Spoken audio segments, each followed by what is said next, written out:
Bom dia, bom dia. A terça-feira lindona pra vocês. Que o Senhor te guarde e proteja. Um mês lindo. Novas histórias incríveis possam ser geradas e novas metas alcançadas, coisas extraordinárias o Senhor tem pra mim e pra você nesse mês. Que o seu dia seja lindão. Bora? Vou compartilhar meu devocional com você. 1 Reis 19:19. Então Elias saiu de lá e encontrou Eliseu, filho de Safate. Ele estava orando com 12 parelhas de bois e estava conduzindo a 12ª parelha. Elias o alcançou e lançou a sua capa sobre ele. Elias, sem sombra de dúvida, foi um dos mais notáveis profetas de Deus nos tempos do Antigo Testamento. Ele era um homem destemido que não se calou diante da perversidade e corrupção do rei Acabe, o que colocou o profeta em situação de perigo. Mas Elias também soube deixar um legado e ao lançar a sua capa sobre Eliseu, ele não estava apenas escolhendo um sucessor, mas também compartilhando a sua unção, passando adiante a bênção que recebeu de Deus a um homem que realizaria feitos maiores do que os dele. Pode ser que você ainda não tenha percebido, mas Deus também lhe deu dons e talentos únicos que Ele deseja ver você colocar em prática. E não só isso, mas também passar adiante o seu legado às gerações futuras. Assim como Eliseu, que realizou feitos maiores do que Elias, aqueles que vierem depois de nós poderão alçar voos mais altos que os nossos. Se você não tem filhos, isso pode até parecer não fazer sentido, mas não é somente nessa área que deixamos um legado. Além dos meus filhos biológicos, tenho muitos filhos espirituais e conservo a fé de cada um deles receberá uma porção dobrada das bênçãos que eu recebo de Deus, Pai. Reflita acerca dos valores que você tem deixado por onde passa. E não falo sobre questões financeiras, mas sim eternas. Me perdoem. Saiba que um legado de confiança e obediência a Deus é o que de mais valioso podemos deixar para as pessoas ao nosso redor.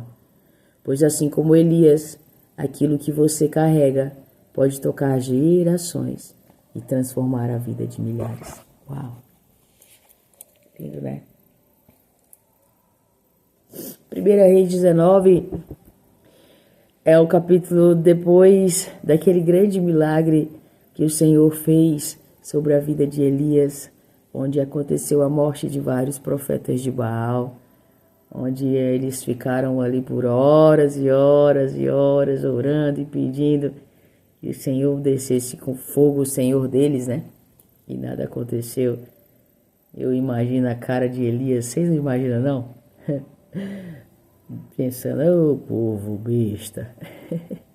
E Elias disse que com uma simples oração desceu fogo do céu. E logo depois as comportas do céu se abriram e choveu sobre a terra que não chovia há tantos anos. E ali houve a morte de muitos profetas de Baal. E ali o rei Acabe, que era um homem de caráter fraco, onde deixava a sua mulher dominá-lo, aconteceu o que aconteceu. Não sei se você sabe o que aconteceu no decorrer da história, mas Jezabel ficou profundamente raivosa e buscou matar muitos profetas do Senhor e estava perseguindo Elias. E Elias andou por muito tempo no deserto e se cansou e deitou perto de uma árvore lá, tem um nome diferente, sem comer, sem beber água, e pediu mesmo pela morte. E o Senhor enviou ali um anjo para ele e deu de comer, o alimentou e o sustentou para que ele continuasse na sua caminhada. E diz a palavra do Senhor que ele andou por mais alguns dias e chegou até o Monte Sinai. Ali foi onde aconteceu algo incrível, em que Elias pode ver que as maravilhas da natureza são ordenadas pela graça do Pai. Ali houve um vento impetuoso, ali houve uma tempestade, ali houve... E Elias a murmurar, assim como eu e você. E Elias disse, não sinto a presença do Pai. E aí veio uma brisa suave. E ali a presença do Senhor habitava. E Elias, aqui nessa parte em que encontrou Eliseu, encontrou em Eliseu um coração servo. Mas não servo de escravidão, servo de aprendiz. Eliseu era um homem de um coração voltado às coisas de Deus. E quando Eliseu recebeu o chamado para seguir e caminhar com Elias, ele fez uma comida para o povo, para se despedir, porque ele era um homem nobre. E falar sobre legado para mim é tão simples, porque eu tive pais incríveis, graças a Deus. A minha mãe faleceu, eu tinha 13 anos, falei para você, mas a minha mãe era uma mulher extraordinária, uma mulher lindíssima. Ela tinha o cabelo curtinho assim, uma voz estridente, marcante. Ela gritava, Estela! A minha mãe, ela falava pelo olhar, assim, por baixo do óculos. A minha mãe exalava autoridade. Nós tínhamos receio em deixar a minha mãe entristecida, porque nós sabíamos que a punição dela era algo corretivo mesmo e verdadeiro, sabe? A mamãe nos ensinou nesse pouco período em que tivemos a honra de conviver com ela sobre como ser mãe, sobre como criar filhos. Mesmo sendo uma sanguínea, nível hard, muito brava, minha mãe. Eu aprendi muito com ela, mesmo tendo a decisão de esquecer muitas coisas sobre ela para me proteger do luto. Mas eu me lembro muito de coisas incríveis. Quando meu pai passou pela bancarrota, a minha mãe fazia doce, vendia natura. A minha mãe começou a trabalhar fora de casa. E a minha mãe era muito agradável, sabe? Onde a mamãe chegava, ela conquistava as pessoas, ela era divertida. Minha mãe era fumante, não gostava dessa parte dela. Mas a minha mãe tem um amigo da mamãe da adolescência que conta histórias incríveis da mamãe, sabe? E o papai? Falar do seu Aristóteles é muito fácil, né? Assim como tinha uma sanguínea nível herd, havia um melancólico nível herd também, um homem manso, humilde, parado, que precisava de estar ativando nele as necessidades que precisavam ser feitas. Mas um homem que deixou em nós princípios e valores incríveis. E nesses dias, como tenho sentido falta dele. Não estou bem de saúde, falei pra vocês já. E o papai sempre fazia um chá ruim da bexiga. Ai, Jesus. Mas era a forma dele cuidar, dele zelar, dele amar, sabe? Sempre manso e humilde. E ele deixou esse legado pra nós de bondade. Eu acho que o legado maior do papai é sobre a bondade. É sobre tratarmos as pessoas sem esperar nada em troca, sabe? É sobre não deixar acessar o nosso coração a maldade dos outros. O papai foi muito enganado. Papai... Muitas pessoas passaram a perna do papai quando ele tinha uma vida financeira boa. Mas isso não acessou o coração dele em nenhum momento, sabe? Ele não ficava blasfemando, xingando, reclamando. Não, vida que segue. Vida que segue não é sobre nós, é sobre o outro. Ele sempre falava. E quando eu perguntava para ele sobre essas situações, ele dizia, minha filha, deixa isso para lá. Isso ficou no passado. É triste saber que existem pessoas assim, mas deixa isso pra lá. Eu acho que precisamos encontrar este lugar, sabe? De nos posicionarmos como pais e mães, como homens e mulheres que precisam deixar um legado de verdade, de amor, um legado de princípios e valores embasados na palavra do Pai. Precisamos pensar e refletir muito sobre isso, porque a próxima geração ela vai sofrer danos muito severos dessa sociedade, dessa normatização daquilo que é banal, sabe? E se nós, como pais, seja eles biológicos ou espirituais, se não nos posicionarmos neste lugar de inculcar na mente deles verdadeiramente a verdade, o verdadeiro caminho, a gente vai deixar com que eles paguem um preço muito alto. E é sobre isso. É sobre pensarmos naquilo que precisa ser construído em nós para passarmos para a próxima geração. Porque às vezes queremos tanto cobrar, pedir postura, pedir atitudes dos nossos filhos e nós não somos nada parecido com isso. Eu sempre cobrei muito dos meus filhos a leitura e o Davi sempre foi um exímio leitor. Sempre teve um livro ali pertinho dele. Eu creio que é muito das convicções dele desde pequeno, sabe? E um dia eu fui falar, Davi, e aí, você já fez sua leitura hoje? E ele disse, e aí, mãe, eu não tô vendo a senhora lendo. Como que eu posso cobrar algo que eu não faço? Outra vez eu exigi dele, ele que lava as louças da casa, o Davi. E eu falei, ei, Davi, sinceramente, meu filho, não tá certo deixar as louças sujas, amanhecer as louças sujas. Ele disse, mamãe, mas quando eu chego da casa do meu pai, essa pia tá cheia de louça também, às vezes. Entende? Não estou, por favor, me compreendam. Não estou querendo validar o exercício de que eu posso fazer ou preciso deixar de fazer para provar algo para os meus filhos. Não é sobre isso. É sobre eu precisar me posicionar em um lugar de exemplo para cobrar algo deles. Como que eu vou cobrar algo deles que eu não faço? Como que um pai pode cobrar honra ao filho sendo que ele rouba? Entende? O meu irmão mais velho começou a fumar uma certa vez, na adolescência, e ele partilhou isso com a minha mãe, e eles eram muito amigos.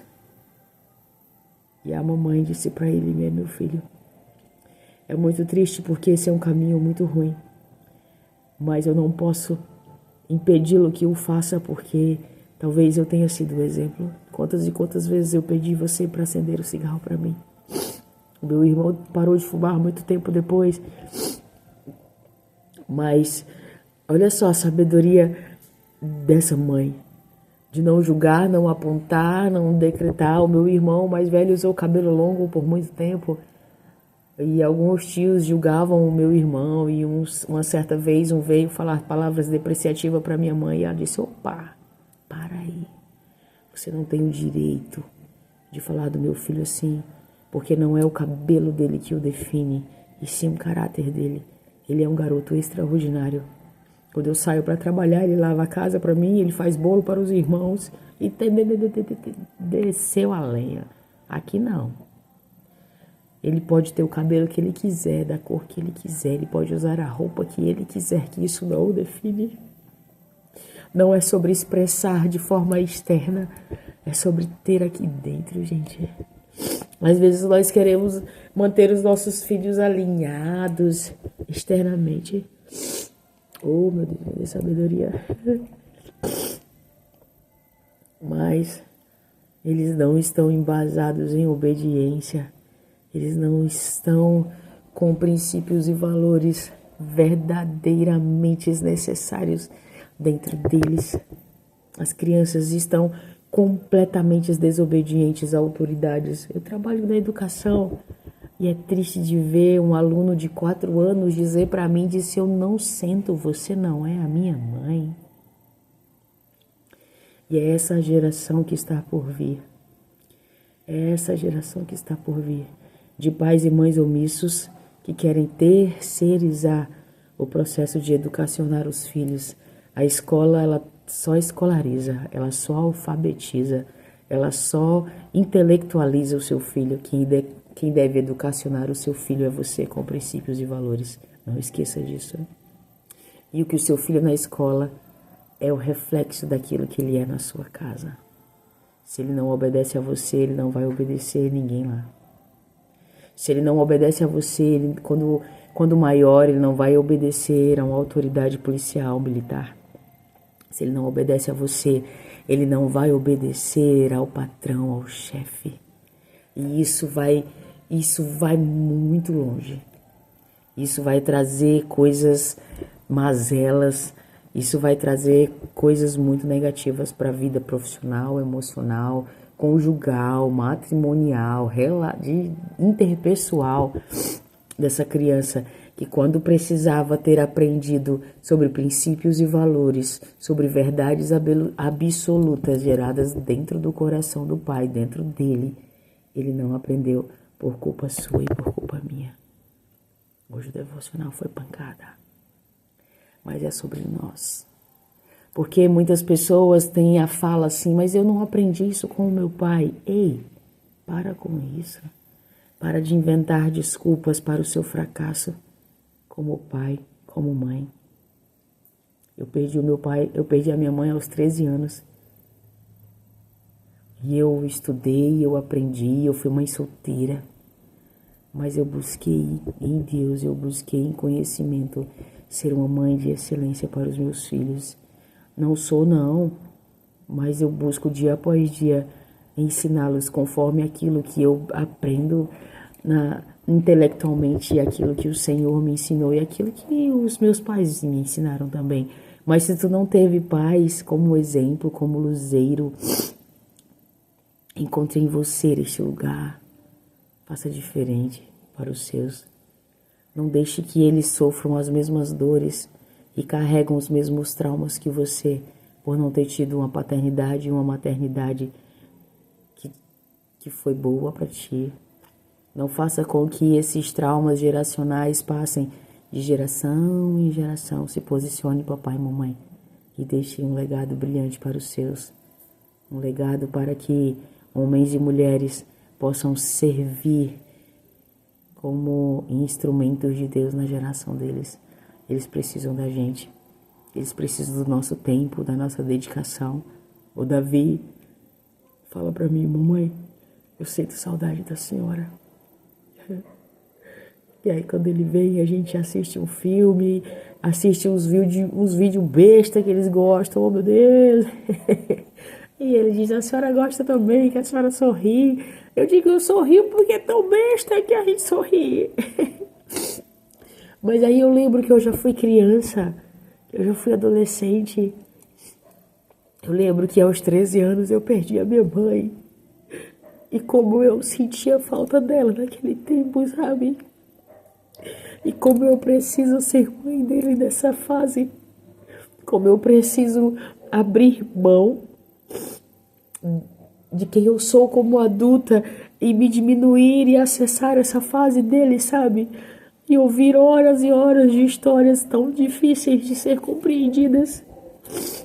É preciso que nós estejamos neste lugar, gente, de nos diminuir para estarmos na infância ou na adolescência, para nos posicionarmos no lugar e na fase que eles estão, porque nós já estivemos lá. É muito mais fácil para nós voltarmos a um lugar em que já estivemos, em que temos experiências e conhecimento, do que pedir e exigir que os nossos filhos acessem a nossa vida adulta. Vocês não pensam sobre isso? Como que eu posso exigir que o meu filho compreenda coisas em uma estação em que eles ainda não chegaram? Não tem como. Pensemos nisso. Deus te ama. Uma terça-feira lindona, lindona, lindona. Que você possa ter um lugar de anotação em que você possa colocar as suas dificuldades como pai e como mãe. Isso é uma boa estratégia. Eu tinha o meu. Sobre as minhas dificuldades e sobre os desafios diários. E a gente vai percebendo como que a gente vai aprendendo, como que a gente vai se aperfeiçoando, como que a gente vai melhorando nesse exercício tão belo que é a maternidade e a paternidade. Que vocês possam ser um exímios pais e que vocês possam sentir-se orgulhosos da geração que você deixou, que você gerou, que você criou, que você está criando, que você está cuidando. Que você possa se orgulhar quando o professor dizer para o seu filho: seu filho é incrível, ele é um exemplo, o seu filho é um exemplo de educação, é um exemplo de disciplina. Que você possa perceber o seu papel fundamental, não para te vangloriar, não para que você cresça, mas para que você perceba que é possível você inculcar valores e princípios de Deus em cada um deles. Excelente dia. Tchau, tchau.